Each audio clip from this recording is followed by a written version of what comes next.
Muktamar Ulama Ahlus Sunnah wal Jamaah sedunia yang digelar di Chechnya belum lama ini, sebagaimana dilansir oleh media Al-Jazeera.com beserta media lainnya, menolak dan mengeluarkan sekte Wahabi Salafi bentukan Saudi Arabia dari Ahlus Sunnah wal Jamaah.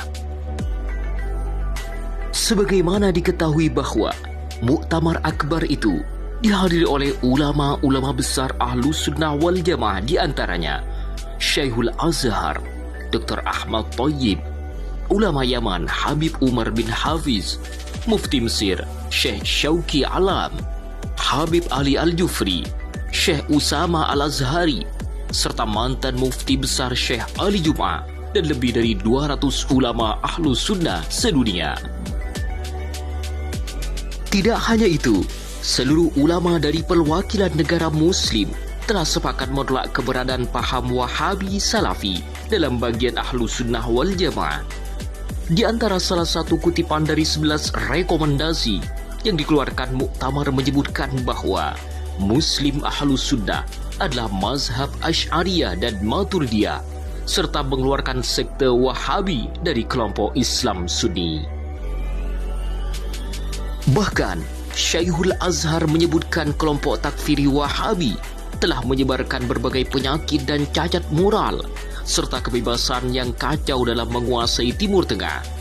Kelompok-kelompok takfiri melakukan tindakan tercela yang tidak ada kaitannya dengan Ahlus Sunnah wal Jamaah, tandasnya.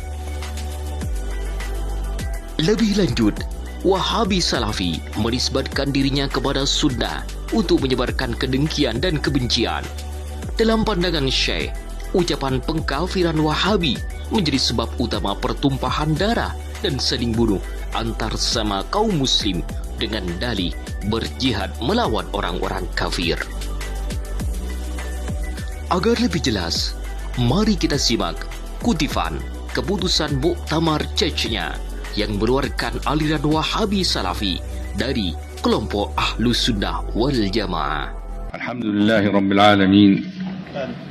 وصلى الله تعالى وسلم وبارك على سيدنا ومولانا محمد وعلى آله وصحبه أجمعين. على أن هذا المؤتمر الذي يسعد الأزهر بالمشاركة فيه هو جميل آخر تسديه الشيشان إلى المسلمين في مشارق الأرض ومغاربها، بل إلى العالم كله شرقا وغربا. وقد يسأل البعض عن علاقة هذا المؤتمر بالوضع المحزن الذي صارت إليه أمتنا في الآونة الأخيرة، والإجابة على هذا التساؤل أن هذا المؤتمر في بحثه عن من هم أهل السنة والجماعة، أهل السنة لا يكفر بعضهم بعضا، وليس بينهم خلاف يوجب التبرؤ والتكفير، والله تعالى يحفظ الحق وأهله فلا يقعون في تنابذ وتناقض. ثم يصف حال الفرق الأخرى وكأنه يصف حالنا اليوم فيقول: وليس فريق من فرق المخالفين لمذهب أهل السنة والجماعة إلا وفيهم تكفير بعضهم لبعض وتبرؤ بعضهم من بعض، حتى إن 7 منهم اجتمعوا في مجلس واحد فافترقوا عن تكفير بعضهم بعضا. أن التكفير أيها الإخوة الفضلاء هو بريد الدماء ومبرر إراقتها عند من يسفكون دماء المسلمين ويزعمون أنهم يجاهدون الكفار. وانظر حولك الآن وخبرني، هل تجد غير هذا المذهب الذي ننادي به مذهبا آخر لا يجازف بتكفير المسلمين أو تفسيقهم وتبديعهم إنهم خالفوا رجاله وخرجوا على مقولاته؟ أن أهل السنة والجماعة هم جماهير الأمة الإسلامية، وإن أئمتهم هم مالك والشافعي وأبو حنيفة وابن حنبل والأشعري والماتريدي وتلاميذهما ومدارسهما والحسن البصري والجنيد والمحاسبي والسراج وحجة الإسلام الغزالي وأهل الحديث وفضلاء الحنابلة وعلماؤهم ممن يتمسكون بنهج الإمام أحمد وزهده. Namun, apa yang melatar belakangi paham, manhaj, aliran Wahabi Salafi bukan termasuk bagian dari Ahlus Sunnah wal Jamaah? Mari kita bahas agar umat Islam paham dengan benar tentang siapa sebenarnya Wahabi Salafi. Dilansir dari media nasional gotamis.com, Muslim Moderat, Alibar.net, serta media-media besar Ahlus Sunnah wal Jamaah, berikut adalah fakta sejarah yang melatar belakangi Wahabi Salafi tidak masuk dalam paham Ahlus Sunnah wal Jamaah. Pertama, sejarah bughd Wahabi Ibnu Saud terhadap Daulah Turki Utsmani. Kekhalifahan Islam Turki Utsmani berhasil menumbangkan pasukan Muhammad Ibnu Saud tahun 1815. Akibat kekalahan itu, Ibnu Saud dan sejumlah anggota keluarganya ditawan di kota Kairo, kemudian dipindahkan ke Konstantinopel, Turki. Muhammad Ibnu Saud didakwa sebagai dalang, bughd, dan pembunuhan ribuan muslim Ahlus Sunnah wal Jamaah di Jazirah Arab. Kekejaman Ibnu Saud dalam menebarkan mazhab Wahabi Salafi telah memusnahkan ribuan nyawa kaum muslimin. Hingga pada tahun 1902, cucu Muhammad Ibnu Saud yaitu Abdul Aziz bin Abdurrahman Ibnu Saud berusaha untuk mengembalikan kejayaan Wahabi Salafi. Klan Saud, klan As-Sabah yang ada di Kuwait ikut mendukung klan Saud dan Inggris juga ikut terlibat. 2. Bersekutu dengan Barat untuk menghancurkan daulah dinasti Utsmaniyah. Wakil kerajaan Inggris, Percy Clark, membuat taktik dengan klan Saud melalui pimpinan Wahabi tanggal 13 Juni 1913. Dalam isi perjanjian yang terdokumentasi itu, seorang pemimpin Wahabi mengatakan, "Dan dengan melihat perasaan cintaku kepada kalian, aku sangat berharap hubunganku dengan kalian seperti hubungan-hubungan yang telah lama terjalin antara kalian dengan para leluhurku. Sebagaimana aku sangat berharap hubungan itu tetap terjalin baik antara aku dengan kalian."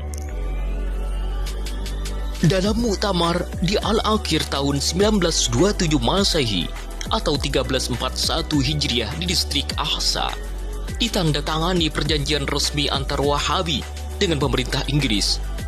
Dalam perjanjian itu, pimpinan Wahabi mengatakan, "Aku berikrar dan mengaku 1000 kali kepada Sir Percy Clark, wakil Britania Raya, tidak ada halangan bagiku sama sekali untuk memberikan Palestina kepada Yahudi atau yang lainnya sesuai dengan keinginan Inggris, yang mana aku tidak akan keluar dari keinginan Inggris sampai hari kiamat."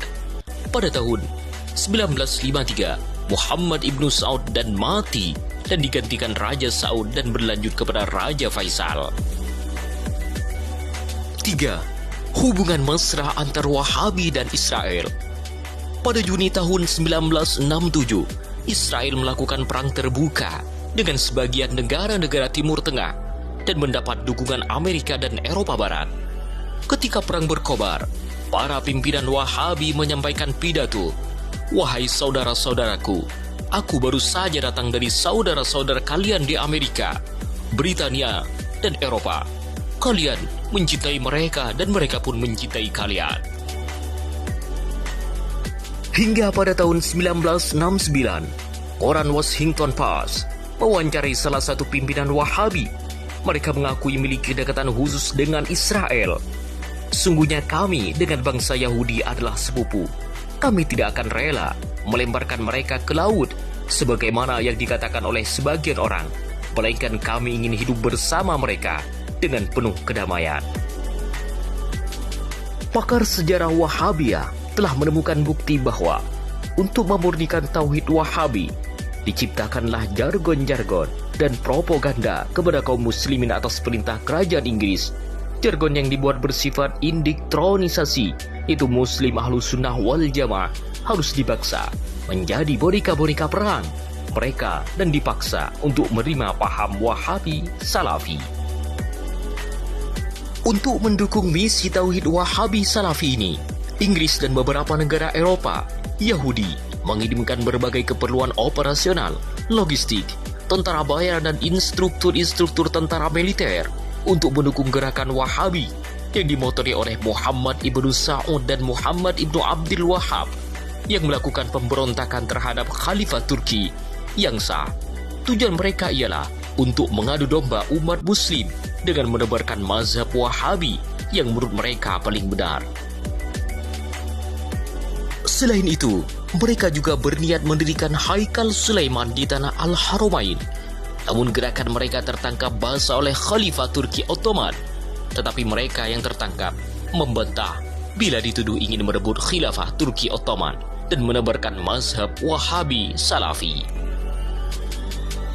Bantahan mereka disertai dengan penyebaran fitnah keji terhadap Khalifah Turki Utsmani.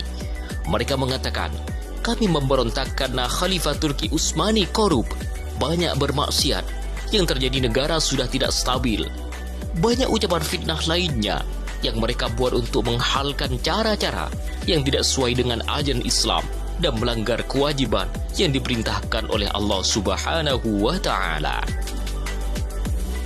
Itulah sedikit fakta sejarah yang dikutip dari media-media terkenal yang menjadikan alasan kuat kenapa paham Wahabi Salafi sangat layak untuk dijauhi dan ditinggalkan. Semoga dengan dikeluarkannya fatwa dari ulama dunia ini, umat Islam tahu bahwa aliran, paham, manhaj Wahabi Salafi adalah bagian dari aliran sesat dan menyesatkan yang hukumnya wajib untuk dijauhi. Semoga tayangan ini bermanfaat kepada seluruh umat Islam Indonesia.